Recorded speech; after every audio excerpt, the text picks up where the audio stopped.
नमस्कार दोस्तों, आप देख रहे हैं आरसीए न्यूज। आज हम बात करेंगे आज की बड़ी खबरों के बारे में जो कि विभिन्न समाचार पत्रों पर छाई हुई है और आपके लिए अति महत्वपूर्ण है। इसलिए आप वीडियो को पूरा देखिएगा, स्किप मत करिएगा। वीडियो पसंद आए तो लाइक और शेयर जरूर करिएगा। पहली खबर दिल्ली विश्वविद्यालय की है। दाखिले की छठी कट ऑफ जारी, समान श्रेणी के छात्रों के लिए भी अवसर। सोमवार से बुधवार तक होंगे दाखिले। लेडी श्री राम कॉलेज में प्रवेश के अवसर।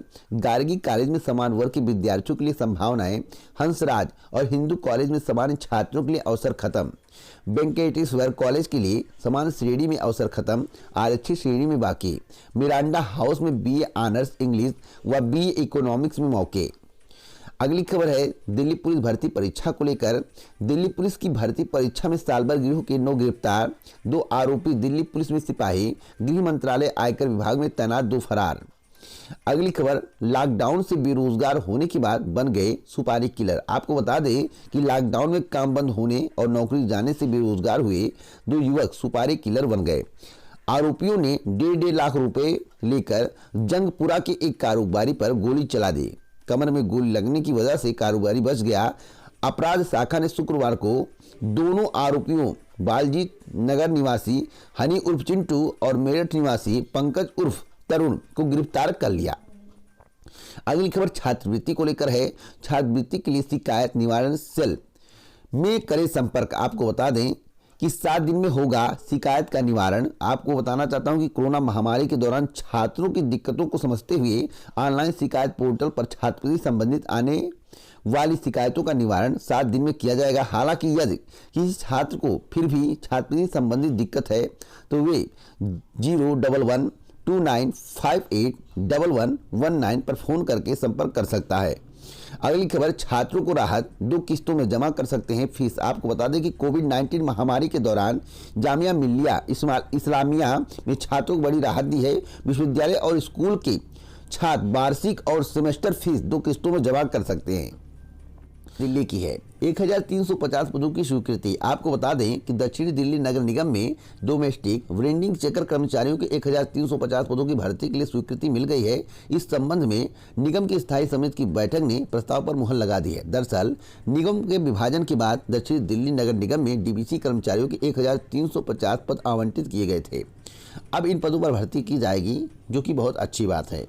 अगली खबर ओरिएंटल बैंक के ग्राहकों के चेक फंसे। ऐसा क्यों है? क्योंकि 1 दिसंबर 2020 को oriental bank Punjab national bank में विलय हो जाएगा, तो आईएफएससी जो कोड है वह भी बदल जाएगा। बहुत सारे परिवर्तन होंगे, लेकिन खाता संख्या में, अकाउंट नंबर में कोई परिवर्तन नहीं होगा। लेकिन जो संभावना जताए जा रहे हैं कि जो चेक जारी किए गए हैं उन पर इसका बुरा प्रभाव पड़ सकता है। खबर कि जबरन धर्मांतरण रोकने के लिए कानून लागू करने वाला पहला राज्य बना यूपी। सामूहिक धर्म परिवर्तन कराने पर कम से कम 3 साल की सजा और 50,000 रुपये जुर्माना का प्रावधान किया गया है। शादी के लिए धर्म परिवर्तन किया तो मान्य नहीं होगा। अगली खबर है कि स्नातक कक्षाओं में समान वर्ग की सीटें भरी। इलाहाबाद विश्वविद्यालय में बीए की कुल 4,700 सीटों पर होना है प्रवेश। अब तक 2,100 ने लिया प्रवेश। अगली खबर है कि दिल्ली विश्वविद्यालय से पिछड़ा आईआईटी कानपुर जो ग्रेडिंग रैंकिंग जारी की गई है, उसके अनुसार मैं आपको जानकारी दे रहा हूं। अगली खबर है कि स्टेनोग्राफर ग्रेड सी डी परीक्षा में 1,464 को मिली नौकरी। एसएससी की ओर से जारी परिणाम में ग्रेड सी 473 ग्रेड डी में 991 का अंतिम चयन। ग्रेड डी में सबसे अधिक 991 अभ्यर्थी चुने गए, जिनको सीएजी, राजभाषा विभाग, इलेक्ट्रॉनिक एवं सूचना प्रौद्योगिकी इत्यादि विभागों में नियुक्ति दी जाएगी। साथ ही जो सी में चयनित अभ्यर्थी हैं उन्हें उद्योग मंत्रालय, कृषि जल संसाधन, रक्षा मंत्रालय इत्यादि में नियुक्ति दी जाएगी। अगली खबर की पीसीएस मेंस के लिए 14 तक करें आवेदन। उत्तर प्रदेश लोक सेवा आयोग की ओर से 24 नवंबर 2020 को जारी पीसीएस प्रारंभिक परीक्षा में सफल 5,535 अभ्यर्थियों से मुख्य परीक्षा के लिए आवेदन मांगे गए हैं। ऑनलाइन आवेदन की प्रक्रिया शुरू हो गई है। अभ्यर्थी 14 दिसंबर 2020 तक मुख्य परीक्षा के लिए आवेदन कर सकते हैं। ऑनलाइन आवेदन में किस प्रकार की गलती सुधारने के लिए एक मौका दिया जाएगा। टीजीटी पीजीटी भर्ती को लेकर है। तदस्थ शिक्षकों को मिलेगा विशेष महत्व। आपको बता दें कि तदस्थ शिक्षकों को उत्तर प्रदेश माध्यमिक शिक्षा सेवा चयन बोर्ड बड़ी सौगात दे सकता है। पीजीटी टीजीटी 2020 भर्ती में प्रति प्रश्न मूल्यांकन खत्म करने का निर्णय हो चुका है।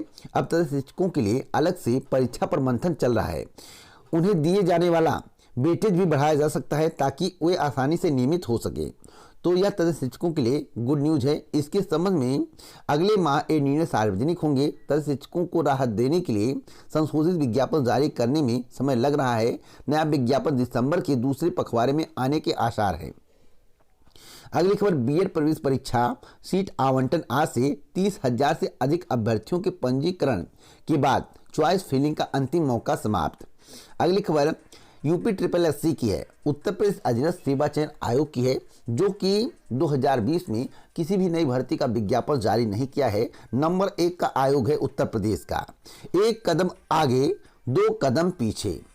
आज के समाचार पत्रों में जो इसका टाइटल है कि एक कदम आगे 2 कदम पीछे। सबसे महत्वपूर्ण बात है कि लखनऊ के एडीएम को बना दिया कार्यवाहक परीक्षा नियंत्रक।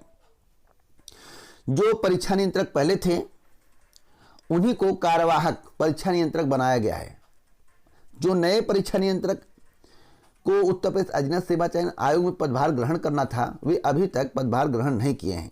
इससे परीक्षाओं पर बुरा असर पड़ रहा था, इंटरव्यू पर बुरा असर पड़ने वाला था।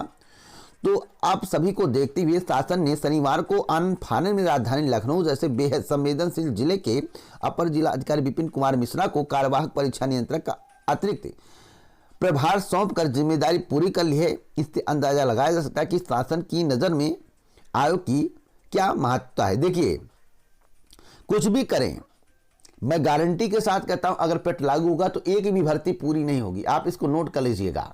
परीक्षा का आयोजन कब होगा, मेरे द्वारा आपको पिछली वीडियो में बताया गया था, उस वीडियो को आप देख लीजिए। अगर वही ना हुआ तो आप कहिएगा। जो मैं बताता हूं 101% ऑथेंटिक बताता हूं, इसलिए आप वीडियो को रेगुलर पूरा देखा करें। अगली खबर बिहार दरोगा भर्ती 2020 को लेकर है। दरोगा सहित अन्य पदों के लिए परीक्षा आज 13 केंद्रों पर 2 पालियों में 15,634 अभ्यर्थी होंगे शामिल। शांतिपूर्ण परीक्षा के लिए अधिकारियों को दिए गए निर्देश। पहली पाली सुबह 10 बजे से 12 बजे और दूसरी पाली 2:30 बजे से 4:30 बजे तक आयोजित होगी। परीक्षा के कड़े इंतजाम किए गए हैं। अगली खबर कांस्टेबल भर्ती परीक्षा को लेकर है। कांस्टेबल भर्ती परीक्षा में सेध लगाने वाले 1 दर्जन साल भर गिरफ्तार, जिनका नाम यहाँ पर लिखा हुआ है कि धनंजय उर्फ विधायक, अशोक कुमार मौर्य, जयप्रकाश यादव, अमित सिंह, विजेंद्र यादव, विकास सिंह, अक्षय कुमार यादव, पिंटू यादव, रामाशीष मिश्रा इत्यादि लोग इस भर्ती परीक्षा में सेध लगाने के प्रयास में थे, लेकिन एसटीएफ ने सेध लगाने वाले प्रयास को नाकाम कर दिया है। अगली खबर है कि 29 फरवरी 2021 तक जमा कर सकेंगे जीवित प्रमाण पत्र। अगली खबर की पुरानी पेंशन के लिए संघर्ष जारी। अगली खबर है कि डीएलएड के नकलचियों पर मेहरबान महकमा। आपको बता दें कि डीएलएड गणित का पेपर एक बार आउट हुआ था, पुनः 2 सेंटरों पर बड़े पैमाने पर नकल सामग्री पकड़ी गई है, लेकिन डाइट प्राचार्य के द्वारा इस पर कोई कार्रवाई नहीं की गई है। बस उत्तर प्रदेश परीक्षा नियामक प्राधिकारी कार्यालय पर सूचना भेज दी गई। इससे उनकी मंशा पर सवाल खड़े हो रहे हैं। अब देखना होगा कि शासन स्तर पर इस पर क्या कार्रवाई की जाती है। अगली खबर है कि यूपी में महामारी की एक्ट 31 मार्च 2021 तक प्रभावी रहेगा। अगली खबर की पेंशन के लिए जीवन प्रमाण पत्र देने की अंतिम तिथि फरवरी के अंत तक बढ़ा दी गई है। अगली खबर है कि भर्ती शुरू न किए जाने से डीएलएड प्रशिक्षकों में आक्रोश। आपको बता दें कि नई शिक्षक भर्ती की मांग हो रही है। सभी जिलों में प्राथमिक शिक्षक भर्ती नहीं होने पर डीएलएड प्रशिक्षकों ने आक्रोश जताया है। उन्होंने शिक्षा अधिकारियों पर सचिव के आदेश की अवहेलना का आरोप लगाते हुए जल्द भर्ती की विज्ञप्ति जारी करने की मांग उठाई है। फिलहाल विज्ञप्ति जब तक 69,000 शिक्षक भर्ती कंप्लीट नहीं होगी तब तक नहीं आएगी। लेकिन आपने जो प्रयास किया है, जो मेरे द्वारा प्रयास करने के लिए आपको कहा गया था, आप उस पर खरे उतर रहे हैं। आप देखिएगा कि अप्रैल या मई 2021 तक नई भर्ती का विज्ञापन जारी कर दिया जाएगा। अगली खबर की प्रधानमंत्री मोदी ने परखी वैक्सीन की तैयारी। वैक्सीन की तैयारी कैसी चल रही है, आपको बता दें कि कोरोना से जंग में वैक्सीन की अहमियत का अंदाजा इस बात से लगाया जा सकता है कि हमारे देश की निगाह इस पर टिकी है। भारत इस दौर में अन्य कई देशों से बहुत आगे। मैं आपको बता दूं कि शनिवार को प्रधानमंत्री ने वैक्सीन के संबंध में दौरा किया, लेकिन उन किसानों के बारे में नहीं सोचा जा रहा है जिनकी निगाहें वर्तमान समय में उन किसानों पर है जो प्रदर्शन कर रहे हैं। पंजाब और हरियाणा के किसान, लाखों की संख्या में किसान, लेकिन प्रधानमंत्री जी एक बार उनके बारे में नहीं बोलते हैं। तो प्रधानमंत्री जी आंखें खोलिए और किसानों के बारे में बोलिए, क्योंकि किसान इस देश का अन्नदाता। इस देश में 2 ही बड़े, जन्मदाता और अन्नदाता। इनके बिना यह देश बेकार है। तो इन्हें आप सुखी रखिए, संतुष्ट रखिए। अगली खबर है कि बनारस प्रदेश का दूसरा व देश का 6वां सबसे प्रदूषित शहर नंबर 1 पर लखनऊ था, अब बनारस भी आ गया है। तो उत्तर प्रदेश की स्थिति क्या है आप लोग जान सकते हैं कि सरकार के द्वारा किस प्रकार के कदम उठाए जा रहे हैं। लखनऊ में मुख्यमंत्री जी बैठते हैं और बनारस के सांसद प्रधानमंत्री जी हैं, और दोनों जगह की स्थिति बद से बदतर है। अगली खबर की पॉलिटेक्निक अंतिम सेमेस्टर लखनऊ की उषा टॉपर, आपको बता दें कि परिणाम जारी कर दिया गया अंतिम सेमेस्टर का, और लखनऊ की उषा टॉपर निकली है। अगली खबर है दिल्ली सरकार के दफ्तरों में कल से लागू होगी वर्क फ्रॉम होम व्यवस्था। 50% कर्मचारी आएंगे कार्यालय में, बाकी अपने घर से काम करेंगे। अगली खबर की ओवैसी की गढ़ में गरजे योगी आदित्यनाथ। योगी आदित्यनाथ जी ओवैसी की गढ़ में गरज रहे हैं, लेकिन उत्तर प्रदेश के युवा के बारे में नहीं सोच रहे हैं कि नौकरी के बारे में क्या होगा, बेरोजगारी इतनी बढ़ रही इसके बारे में क्या होगा। तो मुख्यमंत्री जी से मैं कहना चाहता हूं कि आप घूमिए कम, उत्तर प्रदेश के युवाओं के बारे में ज़्यादा सोचिए।